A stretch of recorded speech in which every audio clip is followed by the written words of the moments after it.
Scarloey, the little engine, loves all the sights and sounds along his line and knows them very well.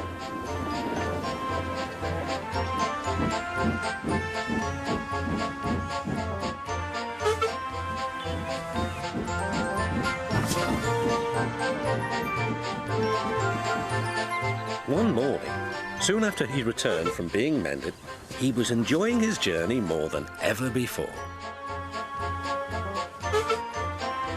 Along the way, he met Rusty. "You know," he said, "if I couldn't see these familiar faces and places, I'd think I was on a different railway. You've done wonders with these rails." Rusty laughed. "I'm glad you're pleased. Manager said let's mend the track so well he won't know where he is." And we did. And you didn't, if you take my meaning. Scarloey liked this hard-working diesel. "There's still one bad bit," warned Rusty. "Just before the first station, an engine might come off there, particularly Duncan. He will rock and roll along the line. Look at him right now. I shouldn't like his passengers hurt." "What about me? I'm a plain-speaking engine and I believe in plain speaking. Speak up."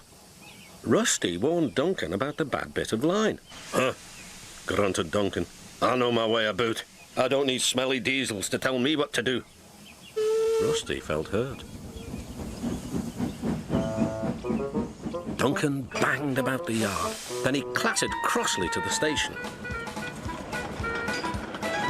James was already there, waiting for him. "You're late," he snapped. "I know," said Duncan. "It's that smelly diesel's fault. Rusty tries to teach me how to stay on the rails and then goes off leaving me to find my own cultures." "You poor engine," sympathised James. "I know all about diesels. One crept into our yard and ordered us about. I soon sent him packing."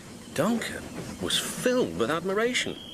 He didn't know that James was boastful and sometimes didn't tell the truth. "Send Rusty packing, send Rusty packing," snorted Duncan. He climbed the hill furiously. "Well done, boy. Keep it up," encouraged his driver. Soon they were near the first station. Duncan was pleased. Nothing's happened, silly old diesel. Clever me." And he rocked and he rolled along the line. "Steady, boy," checked his driver, but it was too late. "Sleepers and ballast. I'm off." And he was. "I warned him," said Rusty, "but all he did was call me names." The little diesel refused to move. "I'm ashamed of you, Rusty," said Scarloey. "Think of the passengers. What are they going to do?" "Oh, I'd forgotten them. Yes, of course. We must help the passengers." And Rusty roared into life.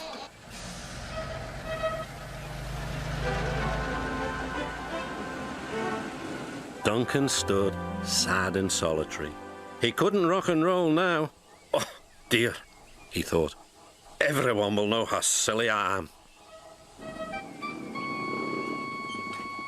The passengers had to get out and help too. They weren't very pleased about that, but worked as hard as they could. They carefully levered Duncan back onto the line.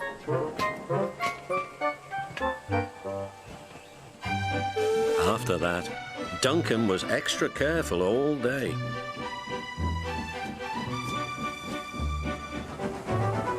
At last, evening came.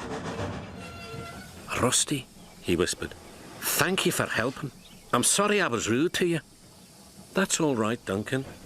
I wish all diesels were like you. Let's be friends." "Suits me," replied Rusty. "We'll mend that bad bit of rail first thing tomorrow."